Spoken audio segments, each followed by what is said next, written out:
예, 총리님, 대정부 질문에서만 세 번째 뵙습니다. 예. 윤석열 대통령은 한 번도 경험하지 못한 국회라면서 국회 탓을 했었습니다. 총리님, 들으신 바 있습니까? 저는 직접 들은 바는 없습니다. 그런데 국민들은 지금 한 번도 경험해보지 못한 대통령, 최다, 최악의 정권을 경험하고 있다고 말씀하십니다.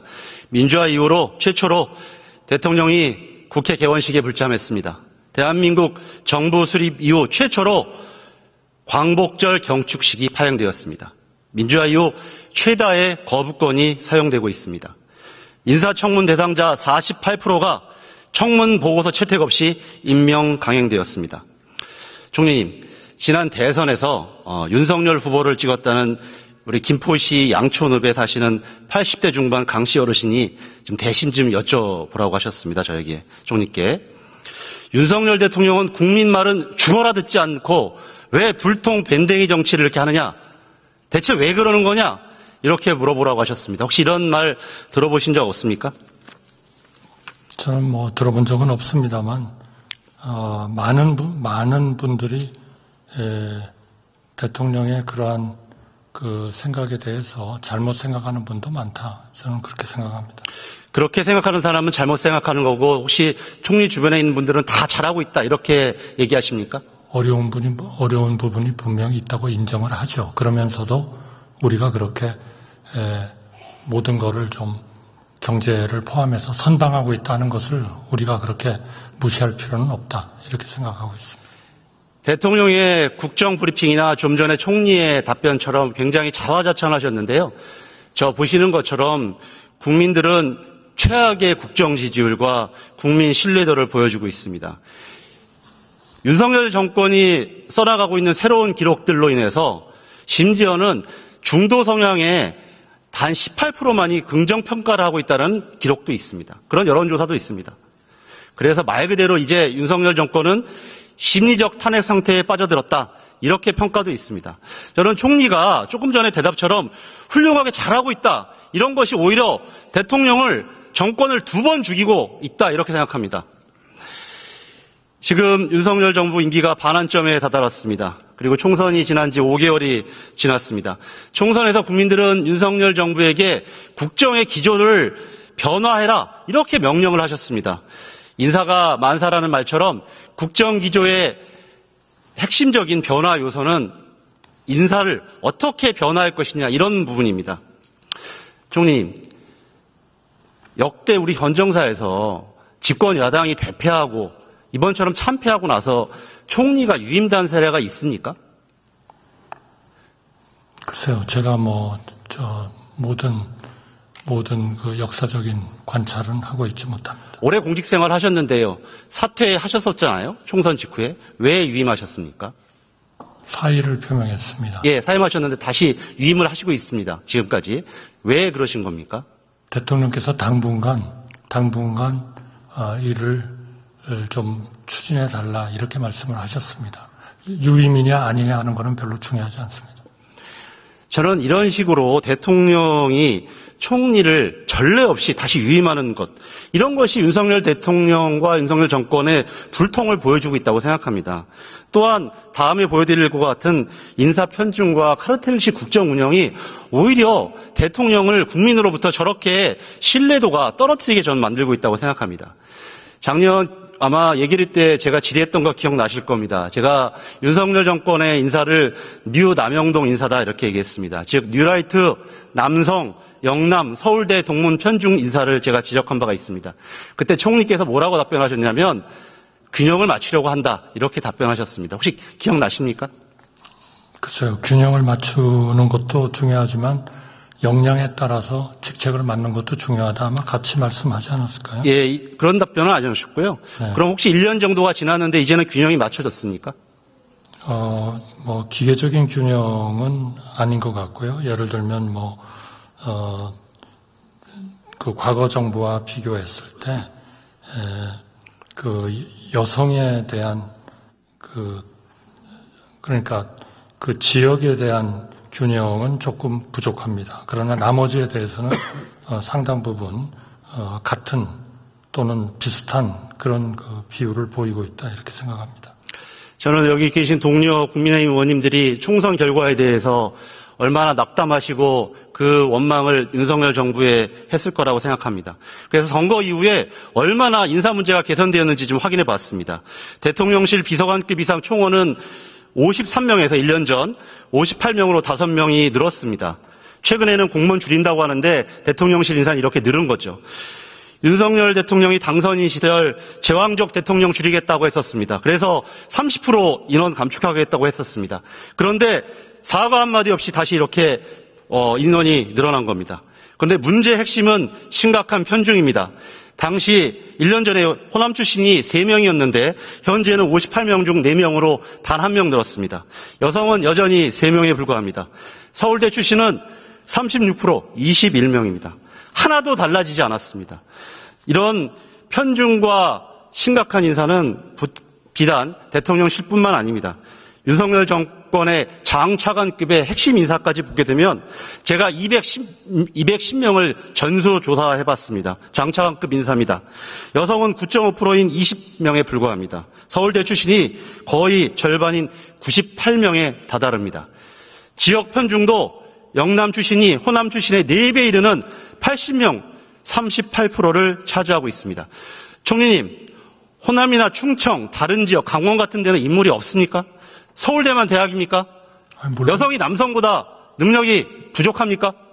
물론 훌륭한 인물들이 많죠. 그런데 왜 저런 지표를 가지고 왜 저런 식의 카르텔 인사를 계속 총선이 참패했는데도 계속하고 계십니까? 총선의 결과의 여부하고 연결시키는 그거는 맞지 않고요. 그러니까 국민의힘 의원들이 원망하고 있는 겁니다. 그거는 맞죠. 저는 총리님 이렇게 보였습니다. 그래서 보수 언론마저 문제를 지적했는데 총선 이후에도 이진숙, 김문수, 안창호, 김영석 같은 국민들이 납득할 수 없는 인사를 계속하고 있습니다. 그래서 이재호 우리 민주화운동 기념사표 이사장 같이 보수 원로 인사마저 저런 식으로 저러면 안 된다고 이렇게 말씀을 하고 있는 겁니다.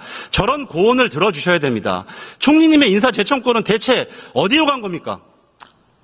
직책에 대한 역량에 따라서 하는 것도 대단히 중요합니다.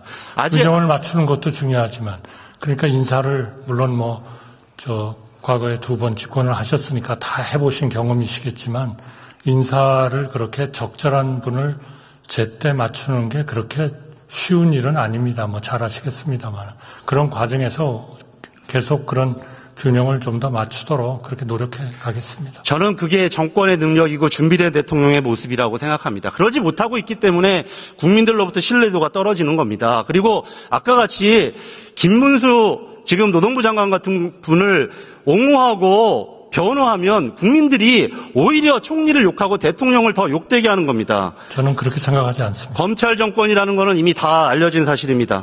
이미 비서관급 이상과 장차관급의 검찰 출신이 24명 임명되어서 정권의 전위부대 역할을 하고 있습니다. 근데 이제는 검찰 출신이 단순히 검사뿐만 아니라 검찰 수사관들까지 공기업에 자리잔치를 하고 있습니다.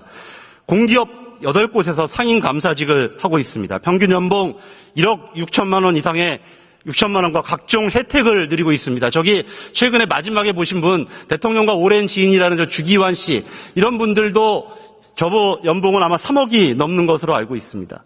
총리께서도 아마 공직생활 오래 하셨기 때문에 50대 주요 공공기관장 누가 하셨는지 잘 기억할 겁니다. 그때 다 정치 군인들이 했었죠. 기억하시죠, 총리님?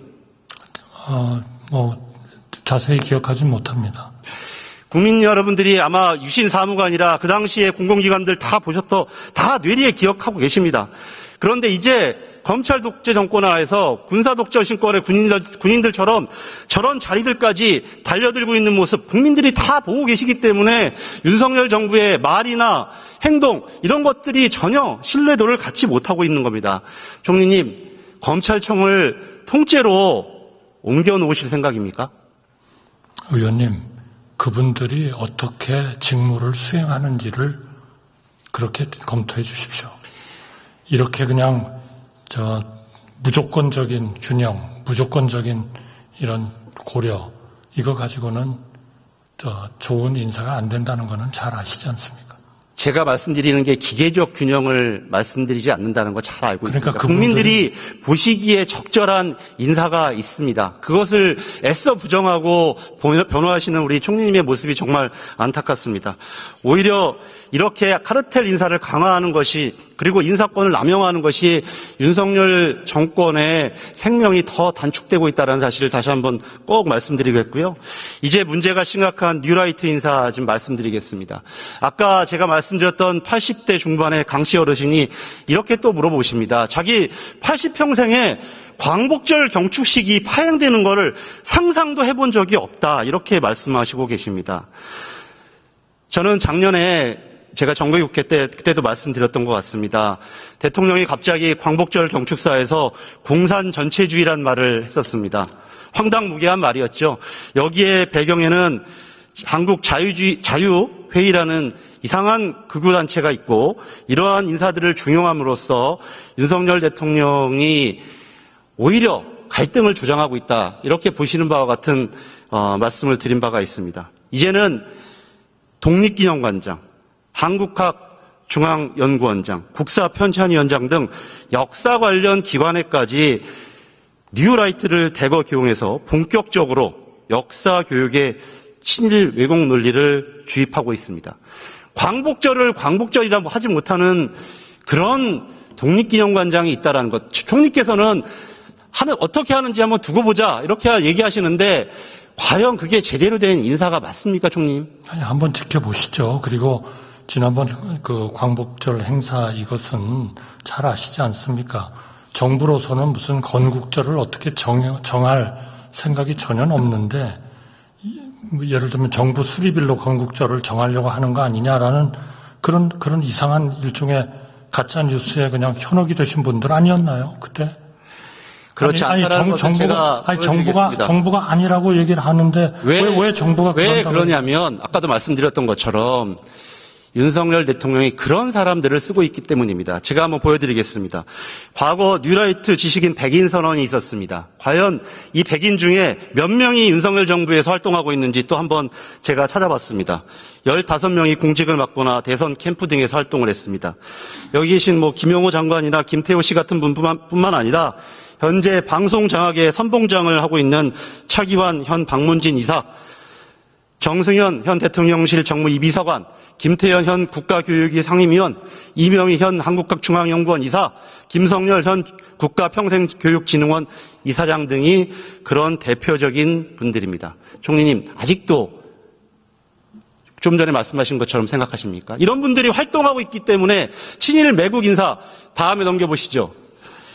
일제강점기 국적을 일본이라고 강변하거나 위안부 징용을 자발적이라고 다음에 한번 넘겨주시죠. 이런 분들을 다음에 우리 광복회 거를 한번 보여주셨으면 좋겠습니다. 광복회 거를 보여주셨으면 좋겠습니다. 일제강점기를 우리 국적을 일본으로 강변하거나 위안부 징용을 자발적으로 이루어졌다고 강변하는 인사들이 있기 때문에 계속적으로 국민들은 친일 매국 정권이라 생각을 하는 거고요. 다음 보여주시겠습니까? 이철호 교수님 PPT. 이철호, 예. 그래서 대통령의 57년 친구인 이 이철호 교수님마저 저런 사람들을 쓰기 때문에 대통령이 역시 그런 생각을 가진 것으로 추정할 수밖에 없다, 이렇게 얘기를 하는 겁니다. 총리님, 저분도 색깔칠을 하는 그런 분입니까? 대통령을 전혀 모르는 사람입니까? 아니, 일방적으로 정부가 하지 않겠다는데 정부가 하려고 한다, 이렇게 생각하는 거는 약간의 억지죠. 그다음에 저는 아직도 그 얘기를 믿습니다. 중요한 거는 무슨 레프트냐 라이트가 아닙니다. 국가를 위해서 국가를 위로 상승시킬 것이냐 밑으로 다운시킬 것이냐, 그게 더 중요한 거 아닌가요? 그러려면 일을 잘하는 사람을 잘하는 데 뽑아야죠. 어떻게 해서 너는 레프트니까 너는 라이트니까 그렇게 국민을 가르고 갈라쳐가지고 도대체 우리나라가 그게 업으로 갑니까? 다운으로 가지? 말씀 잘하셨습니다. 중요한 것은 일본의 마음이 아니라 국민의 마음입니다. 국민을 갈라치게 하는 것, 공산 전체주의 세력이나 반국가 세력이 암약하고 있다는 대통령이 아니라 정말 업으로 가야 되는데, 저렇게 과거에 일본의 대한민국의 과거를 일본의 국적이라고 얘기하는 사람들을 쓰고 있기 때문에 저렇게 얘기하는 겁니다. 예, 들어가십시오.